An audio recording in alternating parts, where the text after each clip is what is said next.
sesi kedua mengenai internet. Ini saya ambil dari Mozilla yang membuat browser itu dia bikin eh, sebuah penjelasan mengenai internet dan web. Tadi kita mengenai komputer sudah sedikit pengantar. Komputer alat untuk melakukan berbagai macam keputusan, itu kan, yang di poweri atau ditenagai oleh listrik. Ada inputnya diproses oleh prosesor, yang mana dia mengakses data gitu. Kalau di HP, input itu dalam bentuk layar sentuh. Prosesor itu ada yang dia orang RAM, terus prosesor Snapdragon dan sebagainya, itu tuh prosesor.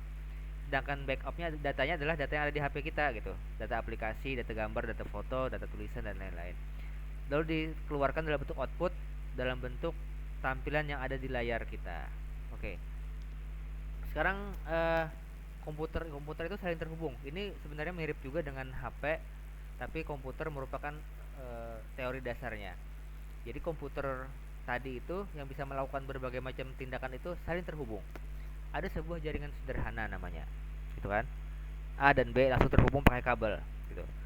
Ada juga komputernya dalam satu ruangan ada banyak, gitu kan? Ada sampai 10.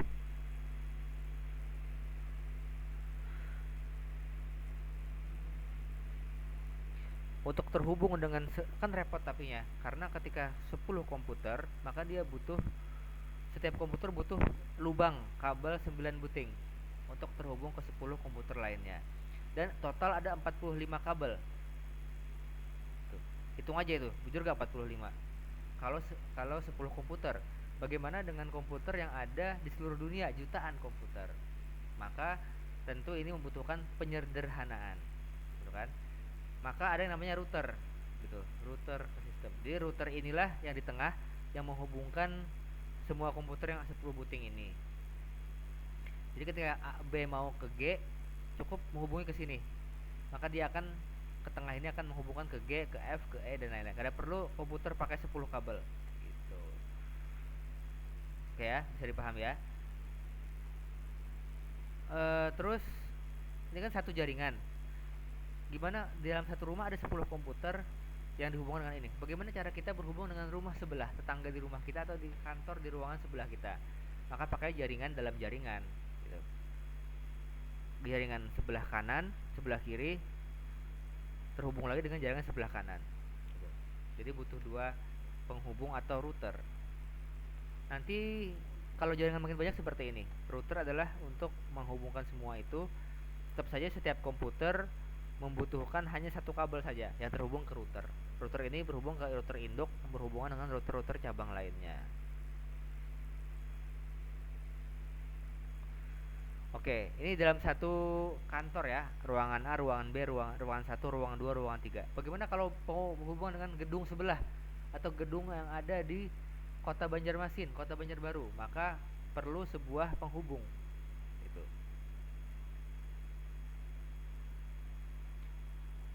Yang namanya modem, gitu. Cara untuk modem ini adalah dengan supaya terhubung, maka dia butuh jaringan umum yang namanya Internet Service Provider, ISP. Kalau di HP mungkin kayak Indosat, kayak Telkomsel atau IndiHome. Nah, ini adalah yang menyediakan lintasan ini agar semua orang yang ada di jaringan ini saling terhubung satu sama lain. Berbeda gedung, beda kota, beda negara. Jadi tugasnya IndiHome, terus apa namanya, Indosat, Telkomsel dan lain-lain itu menyediakan ini. Bisa kelihatan ya di mouse ya, gitu. Agar kita berhubung dengan orang di tempat lain. Karena ini dia menyediakan itu butuh tenaga, butuh uang, butuh bikin jaringan kabel, butuh menara dan lain, maka biaya itu dikompensasi dengan bayaran kuota dan pulsa yang kita bayar setiap bulan atau saat pulsa itu habis.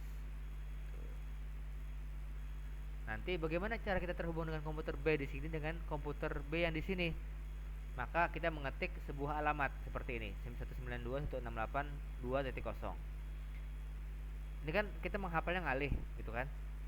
Maka supaya mempermudah diberi nama seperti google.com, facebook.com, bola.com dan lain-lain, gitu. Sebenarnya kalau google.com itu isinya adalah ini 173.194.121.32.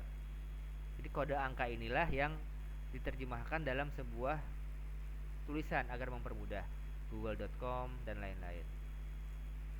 Nah, terus Google tuh kerjaannya apa? Google adalah ketika kita terhubung ke Google, maka Google ini sudah punya indeks kayak daftar alamat. Mau mencari masalah ekonomi syariah, dia mencari ke seluruh dunia, gitu kan? Seluruh jaringan komputer yang ada di sini, ABCDE yang ada sampai berjuta-juta cabang itu, dia mencari gitu, mencari alamatnya aja. Datanya tetap ada di komputer itu. Seperti ini kira-kira. Ini dia. Ya, ini mirip-mirip dengan yang tadi. Kita web user, ISP itu yang menyediakan datanya, baru internet nih dunia yang saling terhubung antar komputer-komputer tadi. Ketika kita membuka WhatsApp, berarti kita adalah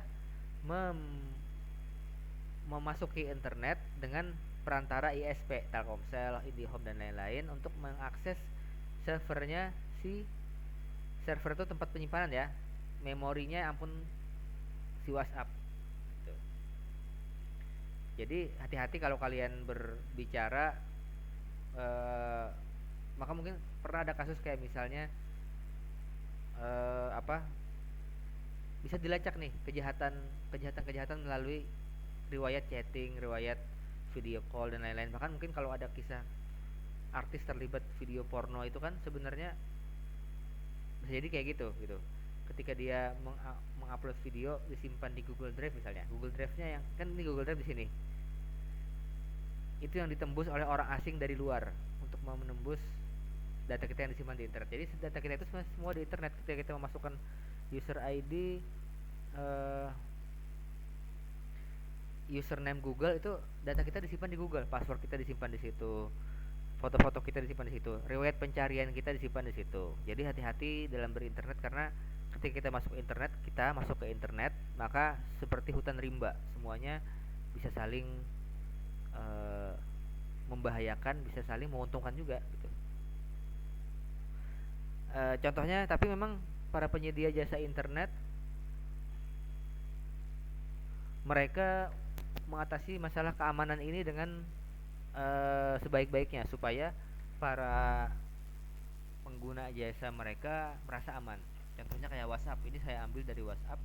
Ketika kita mengetik data ke WhatsApp, misalnya dari si A si B, dari dosen ke mahasiswa, atau mahasiswa ke dosen, mahasiswa mengirim ke dosen, B itu dosen gitu kan. Data itu mampir dulu di WhatsApp server, habis dikirim ke dosen, dosen membalas ke sini dulu, baru ke user, ke mahasiswa. Untuk mengamankan itu, maka WhatsApp yang bikin namanya public key encrypt message. Jadi pesan kita itu diacak sehingga kemampuan cara orang untuk menghack atau mencuri data itu bisa lebih kecil. Jadi ketika kita mahasiswa mengirim ke dosen kan lewat jalan sini, di tengah jalan ketika mahasiswa mengirim ke dosen di bawah, itu dia kan melewati jalan kan gitu. Nah, tengah jalan inilah mungkin bisa dirampok, maksudnya data kita diambil orang. Kejadian pembobolan kartu kredit, pembobolan tabungan melalui data internet juga seperti ini. Jadi muncul kekhawatiran ketika ada iktp, itu data kita akan dicuri. Nah, itu maka tugas pemerintah agar melindungi data masyarakat itu bisa agar tidak diakses orang sembarangan. Mungkin ada beberapa kalian yang pernah mendengar kemarin kasus misalnya Habib Rizik gitu kan, ada chat yang kurang layak. Nah, itu sebenarnya bisa dicek di WhatsApp server, minta aja ke WhatsApp. Teman memang ada beberapa syarat, WhatsApp pada sembarangan mengasihkan data pelanggannya gitu. Jadi tengah jalan inilah WhatsApp memberikan pengamanan agar data kita itu aman dari pindah ke sini, tidak dicuri orang tengah jalan. Begitu pula server WhatsApp atau harddisknya WhatsApp, supaya lebih mudah, supaya lebih aman, maka dia juga punya sistem pengamanan tersendiri. Oke, terima kasih. Itu mungkin ada pertanyaan, silahkan sampaikan di grup. Wassalamualaikum.